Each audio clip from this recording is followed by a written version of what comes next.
introduce myself. I'm Heather Brady. I'm the National Sales Manager at Yardi Systems. And I think all you really needed to know is that we have chocolate business cards. But actually, for those who may not know Yardi, we are the industry leader in real estate software and services. And we are very excited about a conference like today because we feel that we have been, over the last couple of years, helping to prepare our clients for, through cloud and mobile technologies, to be able to benefit from the advancements in customer service that provides, and also the ability for tenants to self-serve. I know that Randy spoke a lot about that earlier today. So we do welcome you to come back to our booth, have a chocolate business card, and learn a little bit more about that. But right now, I'd like to talk to you about the next speaker.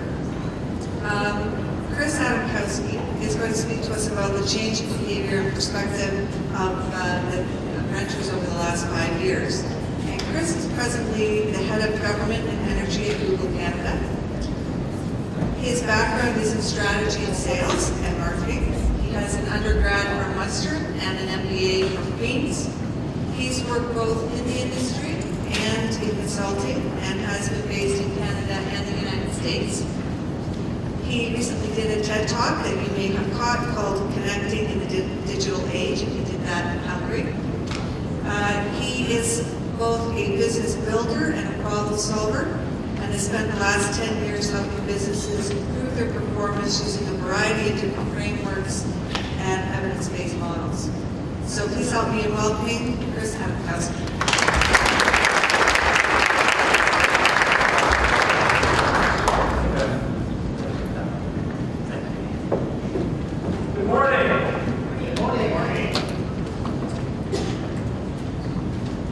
Today I have the opportunity to talk to you about the reciprocal nature between people and how people are evolving, and technology or tools and how they're evolving.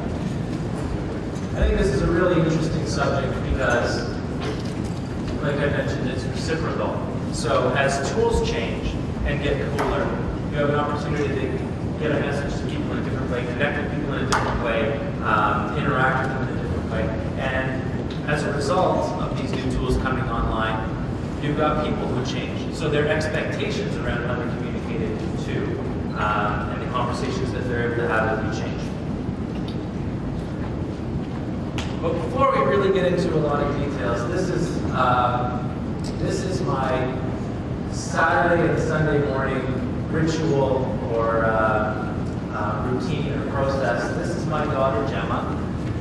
She is going to be 2 in July, and on Saturday and Sunday mornings when Dad's home, she comes into my room very excited.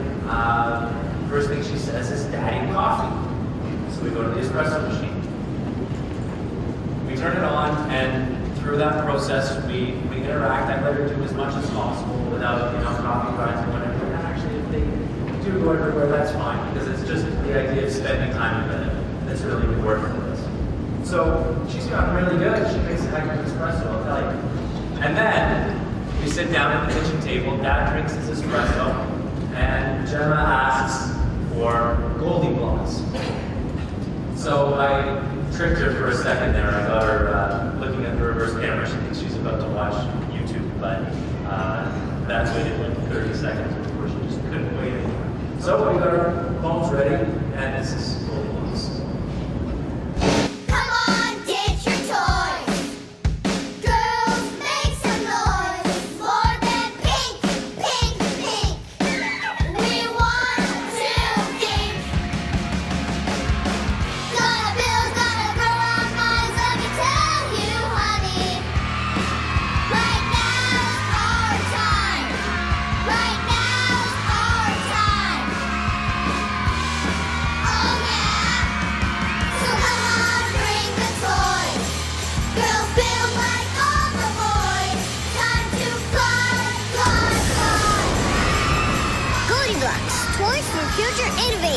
Congratulations, Goldie Blocks. Intuit QuickBooks is proud to have put your small business on the big game.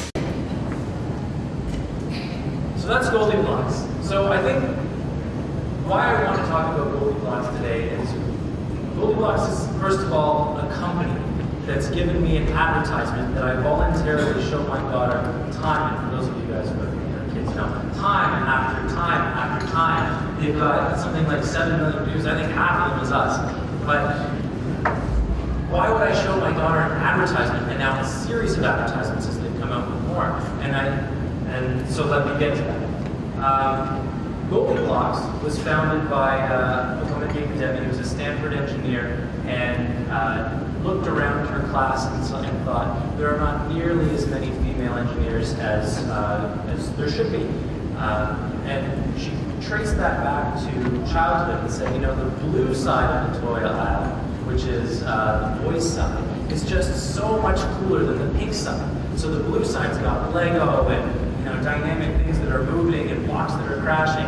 And then on the other side, you've got the pink aisle, which is just kind of like princesses and things that don't really move that much and are kind of boring and uninspiring. So she invented Goldilocks. So Goldilocks is a company that specializes in toys, kind of Lego-esque, but not quite. And the idea there is that they're made for girls. They've got a story with them, and girls will get interested in building and engineering and have that foundation and that interest. So when they get a little bit older, they might select engineering as a career. I think it's a fantastic idea. I first heard about Goldilocks from a friend of mine who also has a daughter, who sent it to me and said, hey, did you see this? They just got funded on Kickstarter, which is a social site where you give an idea and then people buy your product in advance, and it gives you the funding to actually get it off the ground. So it just got funded on Kickstarter. Here's their first video. So I watched it. I thought, this is interesting. Let me do my research. So I searched for it, read up on the story, was so inspired by that. I said, this is absolutely something that I want to show my daughter. And have been repeatedly now for the last 6 months approximately. So as an advertiser, they didn't push a product on me. They didn't push an advertisement on me. They brought me into a little community. They gave me content that not only did I find interesting, but I felt was so powerful that I shared with one of the most important people in my life repeatedly, and indoctrinated her into, and have since bought Goldilocks, and it's been a machine for my daughter. So the important thing for marketers to take out of this is that it's not about pushing advertisements to someone as much as it is about creating content. The best ads aren't ads. The best ads, especially in the digital age, are great content.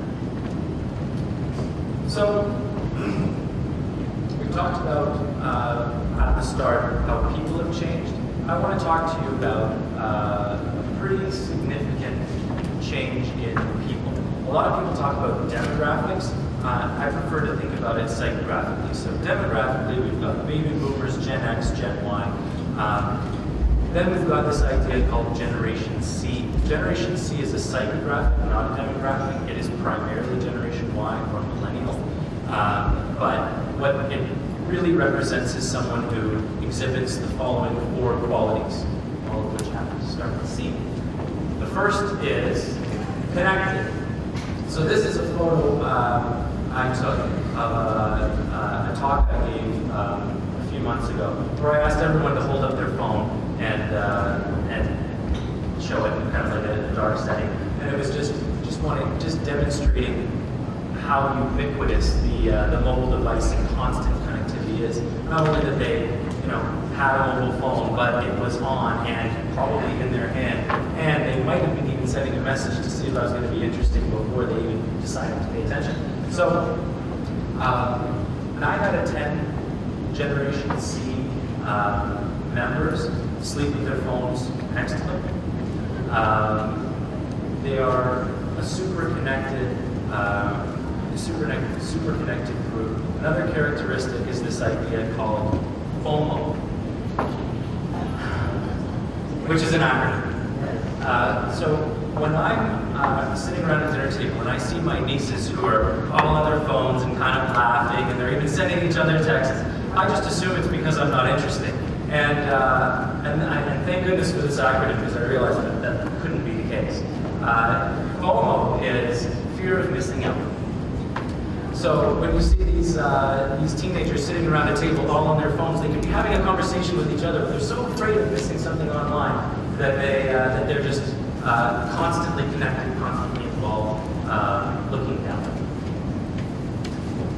So connected was the first.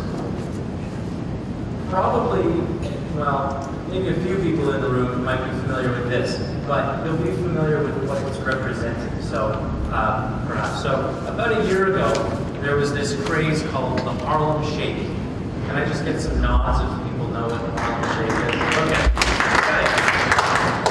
Okay. So, I don't know what the original Harlem Shake looked like, because when I searched for the Harlem Shake, I'd see University of Western Ontario's take on the the Harlem Shake, or I think it was the Dutch military guys that were doing the Harlem Shake. And the idea is that a song would play, there'd be one guy dancing, and then everyone else would kind of just be standing there, and then the song would slightly change, and the screen would cut, and then everyone's dancing, and so that's the idea.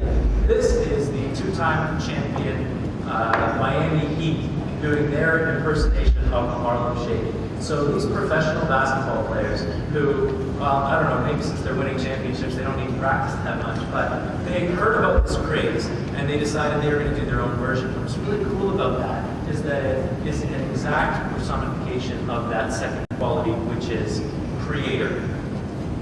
Putting out great content is one thing, but putting great content that someone can then mimic and make their own really appeals to this generation. So another example is the song, the Pharrell song, Happy, which you might have heard of. It was nominated for an Academy Award also. If you search for that on YouTube, there's more, there's the real one. There's more kids singing it in different renditions than there are, more views on all of the other ones than there are on the original, which is a fascinating development, that the creator side gets more popularity than the originator. That is an important piece. Has anyone seen this particular video? Has anyone not seen it? Because if you haven't, you're one of almost 2 billion people. You're outside of the 2 billion people who have seen it, which is amazing. 2 billion is such like an incomprehensible number, but so 2 billion people have watched this video. This video was a music video that was made. It's pretty catchy. That for some reason is now, I think, by a fair margin, the most watched video on YouTube. But it didn't advertise. It didn't promote itself. It spread entirely virally. Because it was good content, although you might debate what good is. But more importantly, it articulates the idea of community.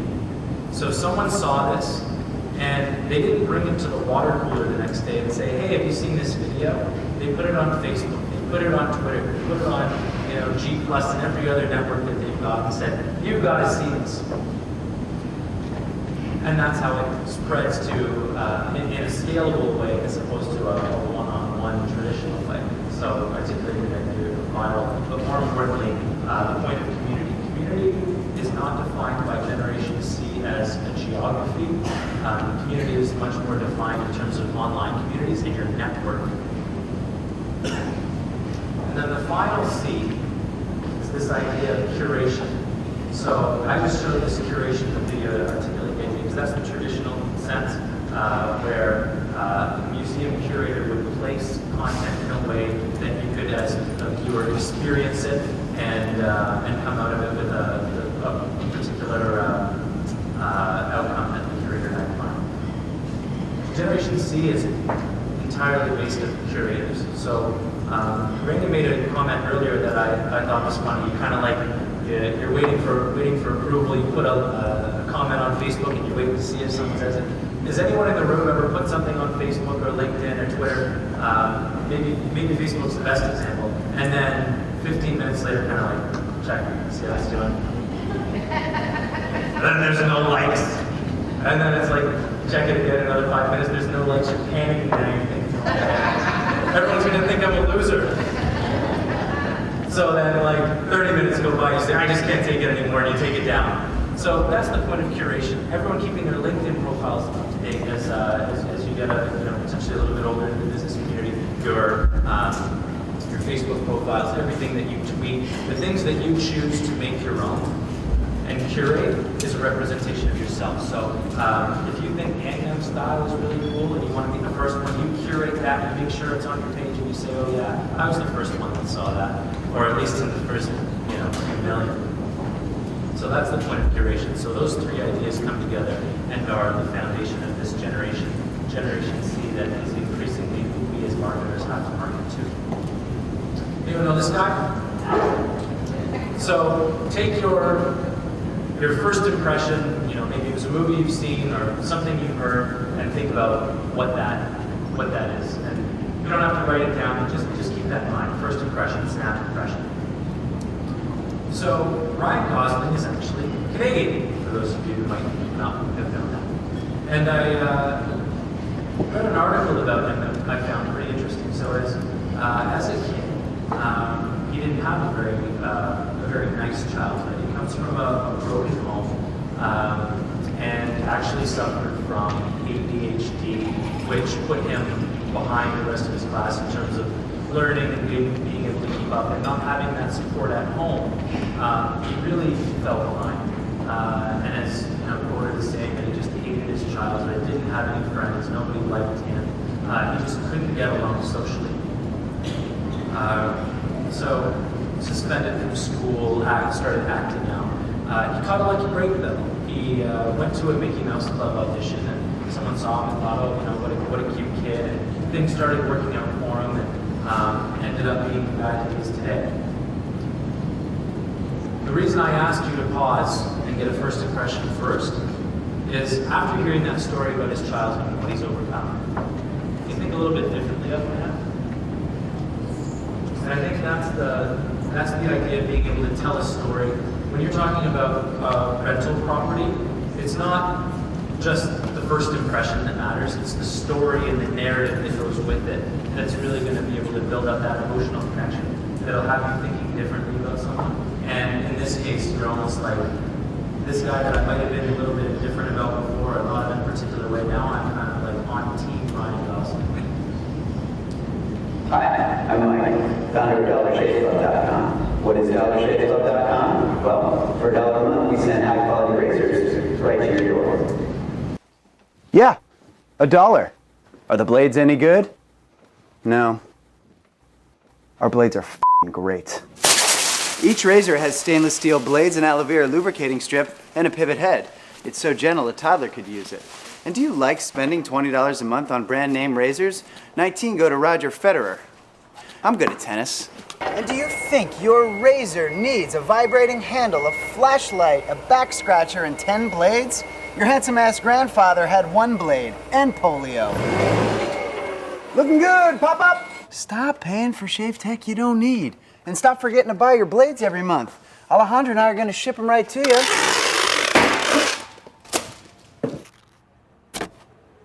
We're not just selling razors, we're also making new jobs. Alejandro, what were you doing last month? Not working. What are you doing now? Working. I'm no Vanderbilt, but this train makes hay. So stop forgetting to buy your blades every month and start deciding where you're going to stack all those dollar bills I'm saving you. We are DollarShaveClub.com, and the party is on. I know karate, I know jiu-jitsu, I drive like a gangster when I'm coming to see you, see you, see you, see you.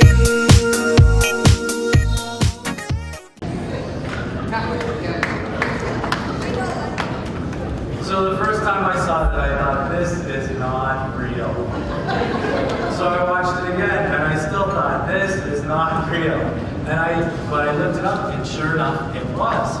So let me tell you the story. This guy was a young marketing guy. He was at a dinner, and his friend's father approached him and said, "Hey, I understand you're in marketing. You're part of this whole internet thing.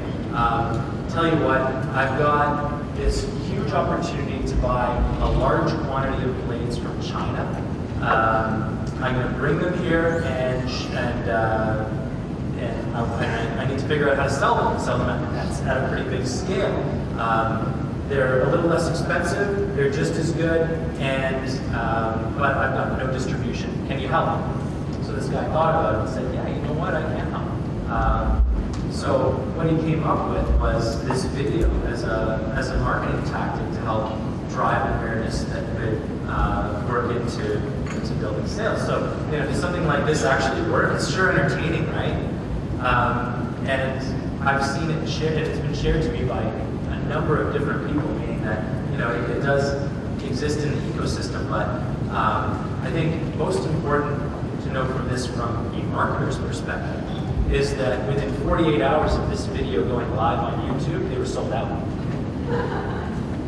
And they had to go and get more. Within, I think it was a month of actually launching, they received, so it's a private company obviously, so I don't have access to sales actual data. But I do know that their first round of venture capital was 10 million, and their second round was 12. Over the course of less than a year. So the company's not a joke. Like, it's a serious company that's taken on the basis of a video that was creative and got to Generation C. So let's line it up with Generation C. So Generation C is connected, and this is online. Good fit. Generation C likes the idea of creation, and this has an undeniable homemade feel to it. So, you know, checking that box. Generation C is all about community. They didn't pay for the distribution that they got from this video. It was all because people in their communities decided to share it. And then fourthly, they made content that was just so, like, in my opinion, good, that people wanted to share it. They curated it, put it on their site saying, this is a reflection of me. I want you to see this and think I'm the guy that showed you. And so because that content was good and had that impact on people, it was able to meet all of those criteria and result in a very successful business launch. This might seem low tech, and it is.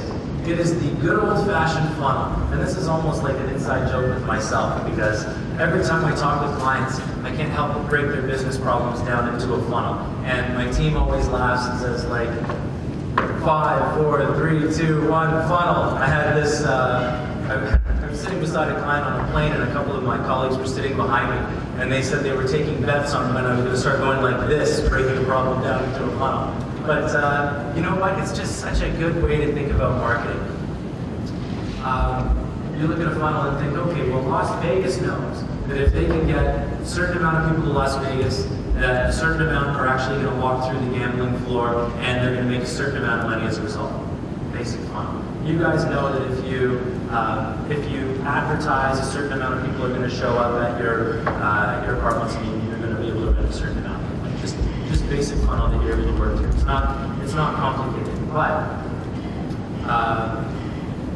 it's also really interesting when you start fitting in tactics to that basic framework.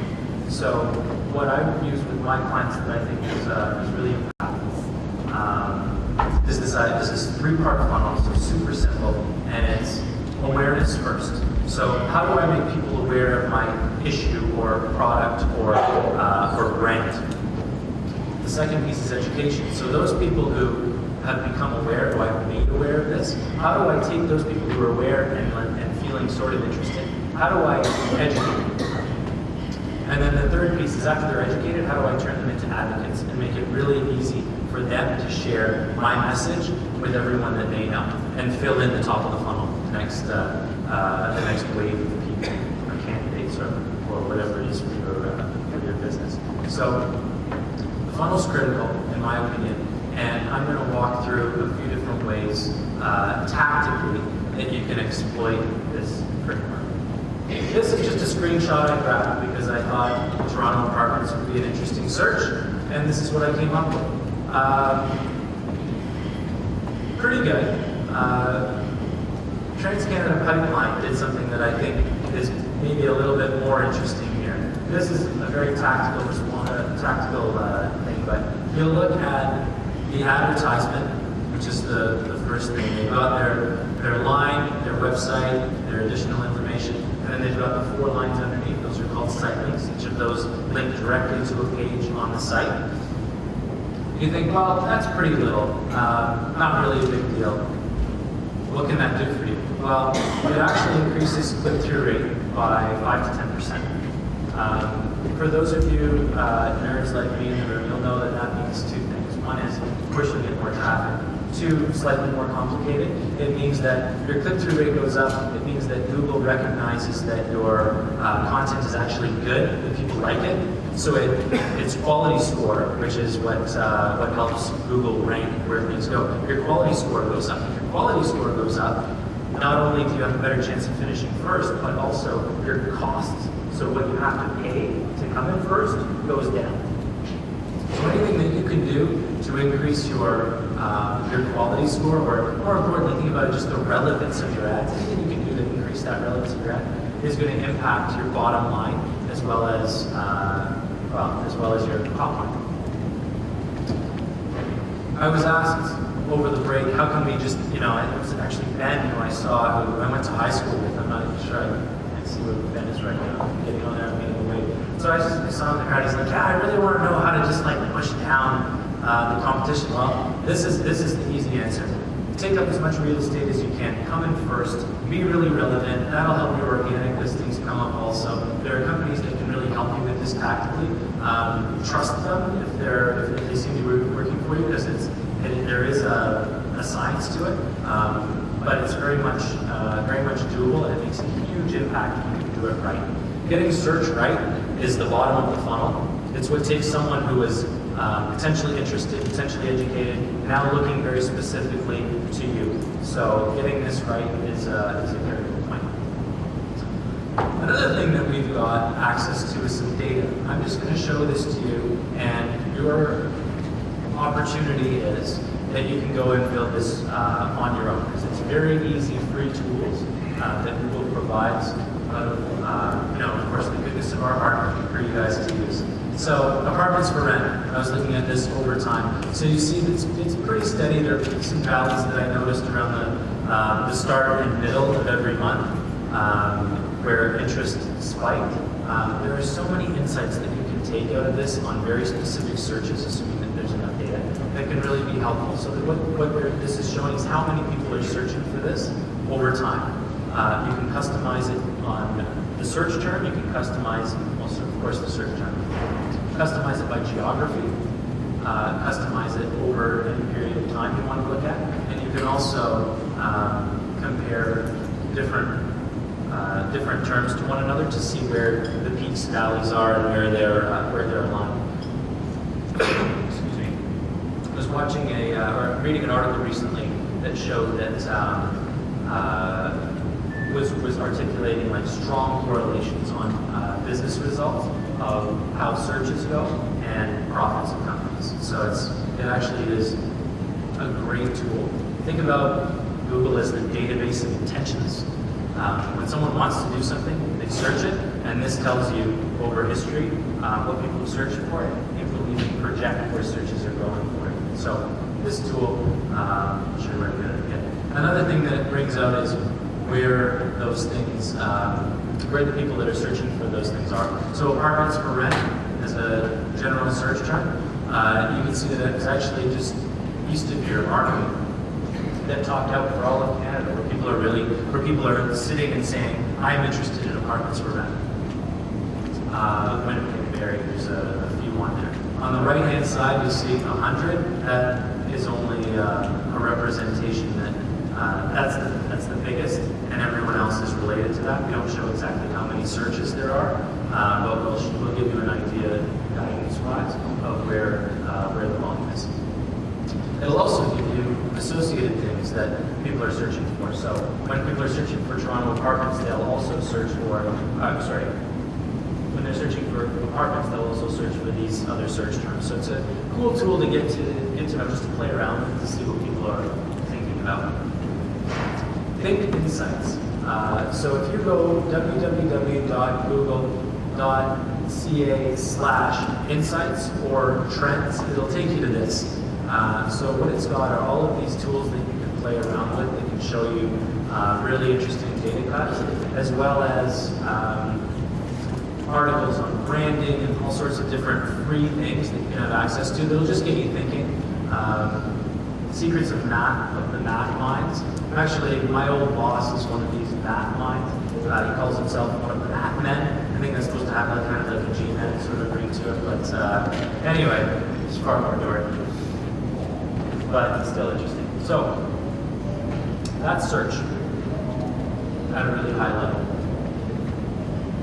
This is an advertisement on YouTube. So, it used to be that to see an advertisement on YouTube, you would search for a video, you'd click on it and say, okay, I want to watch this, and assuming it's a partner content video, meaning that it's uploaded by one of our partners, it's brand safe and all that sort of stuff, you'd see an ad, it would be like a forced 15 or 30-second ad that you'd kind of sit through, maybe you'd watch, maybe you wouldn't, and then your content would start. And that's the trade-off of free content on YouTube, is that people understand is that, you know, if I want free content, I might have to see an ad from time to time. This model has completely changed over the last 6 months. That model that I described is a very, very much like a forced model. It's not really great for users, and quite frankly, it's not great for advertisers. Because you're just forcing someone to watch an ad. It's the same as TV. How can we be better than that? And the answer is this. This is called TrueView, and what you'll see very prominently on the bottom right is skip ad. This is a huge development. When I first heard about this, I thought, great, it's going to last for a month, we're not going to make any money, and we're going to have to tell everyone, oh yeah, great idea, but we're back to the original. The reason why I thought that was that if the ad is skipped, the advertiser doesn't pay. So you say, I want to bid, you know, whatever it is, 10 cents to show my ad to someone. Well, if the person's forced to watch the first 5 seconds, after which they're allowed to skip. So you get that free 5 seconds as an advertiser, then someone skips. If someone skips, you don't pay. If someone chooses to watch your video, it counts as a view on your on YouTube, so you can move towards a view count goal if you have one. And you pay an auction rate, a lot of times 10 cents or cheaper in Canada. So an incredible product because it's attainable for advertisers, it's good for users, it's good for advertisers from the perspective that it's really efficient and only people who choose to watch their ads are watching them. And actually impactful. So next is display network. So we've worked from bottom of the funnel search, mid funnel, so education, that's showing someone videos. So that could be a video of that someone's kind of narrated through. So maybe, you know, like Randy mentioned, actually walking through a Google Glass and saying, here's the apartment that you should rent. Here's the neighborhood that it's in. Put that into a quick video format. That's educating someone. This is very top of the funnel. This is awareness. So I went to the Globe and Mail and I saw the ads that they were showing me and thought, perfect. Because I had just stayed at a Westin, so they knew I was interested in a hotel, and I happened to be searching for cars, not because I'm buying a Jaguar, but just generally, I was searching for cars, so they showed me a car. Great. Those ads that you see at the bottom and the right-hand side of the page got there in a few different ways, 4 different ways that I'll go through. One is the old-fashioned style saying, I want to show my ad on, you know, on the Globe and Mail or in the business section or whatever content. Great, you can do that. You just pay to show your ad there. 2.0 is, I want to show my ad on, you know, this rental property to people who are reading an article about the city that it's in. So I've got an ad for a place in Toronto. There's an article about restaurants in Toronto. I want my article to match. I want my ad to match up with that kind of content. So you can place ads by keyword, the content that it's about. The next one is, I don't really care about what the article's about, and I don't really care where it is. I want to find the people that I think are going to be interested in this. So it can be interest categories. So you've got a place for rent in the beaches. I want to find people who are really into beach volleyball, and I want to blast this to them because they're potentially my highest yield, most likely conversion.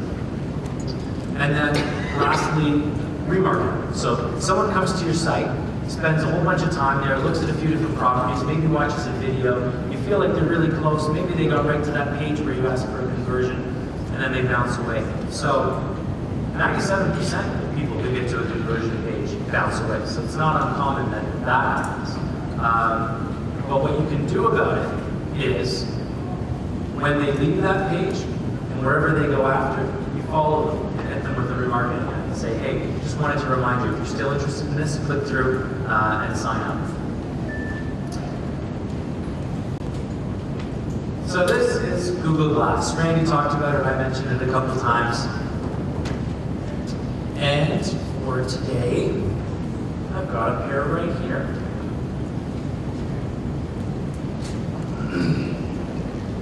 How do I look?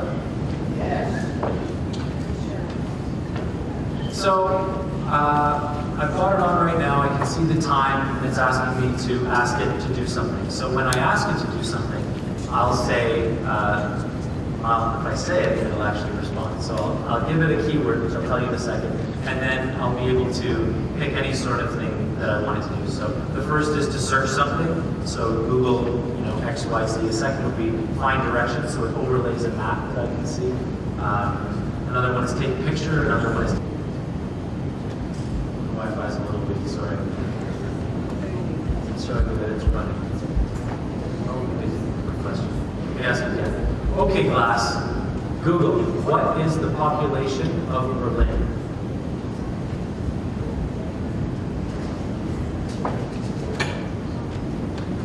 Is anyone searching for validate this? So I'm making up an answer.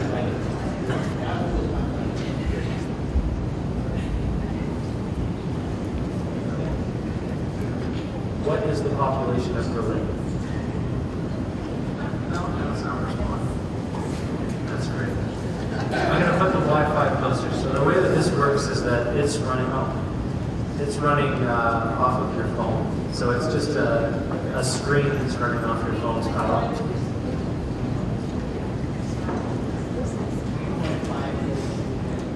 Try again. I'm actually going to do the population of Germany.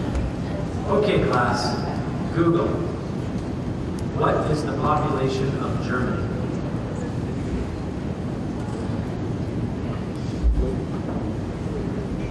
As it goes.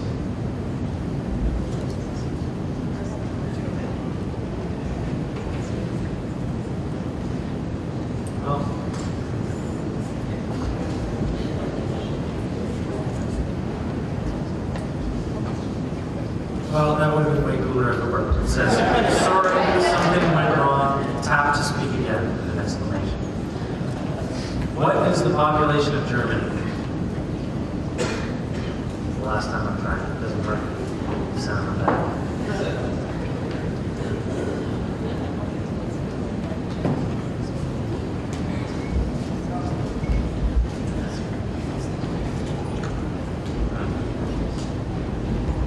It's just running. So I don't think it's the question that's the difficulty. So Google Glass is available in the US now for general purchase. In Canada, I'm not sure if it's here yet. I think you have to have a US credit card and address to send it to and then bring it up. It's a slow launch. I think if you can remember when Randy mentioned it earlier, when Google Plus was launched, it was invitation only. When these were launched, it was similar, invitation only, and you had to apply for them. They've just been made available in the US, I think last week for general anyone, and they should be rolling out as soon as. So what Google Glass is really just one of those next generation products that instead of looking down, I look up, and being able to do some things that would have been done with your phone, just done in the form of hands-free way. So that's Google Glass. I think the next thing is going to be really interesting for you. So Mark, can you see that up for us?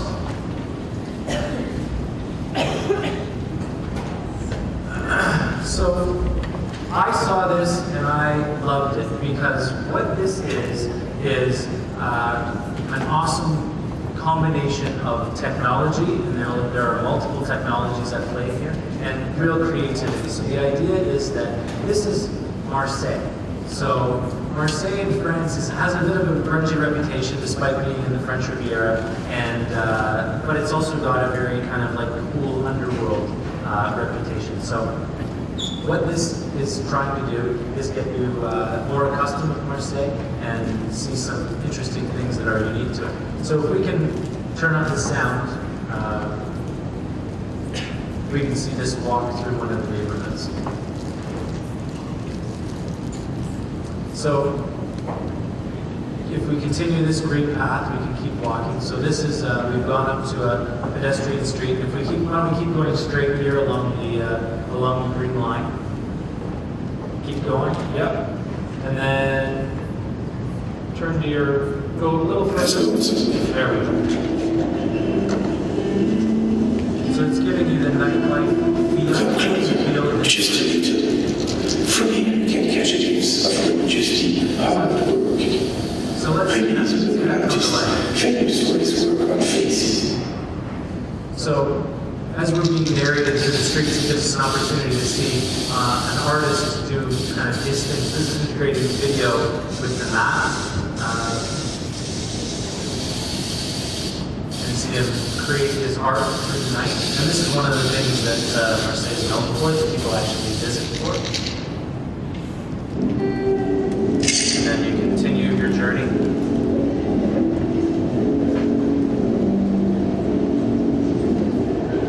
So I think that's probably a sufficient look. So you can turn the sound off now that you can mark. So what this demonstrates is a really cool look at technology. The way that you could apply this is if you wanted to do something similar for a neighborhood where you're trying to bring people, it's, you know, here's the school here that your kids would be going to. Here's the place where you get coffee in the morning. Here's, you know, map out your commute to work. Here's what this place is like at night. Here's what your evening walk could look like. And let people explore on their own. And I think that would be a really powerful way to attract people, get them really, really comfortable, and help you leapfrog the other competitive options that they've got. So that's it for me. Thank you very much for your time.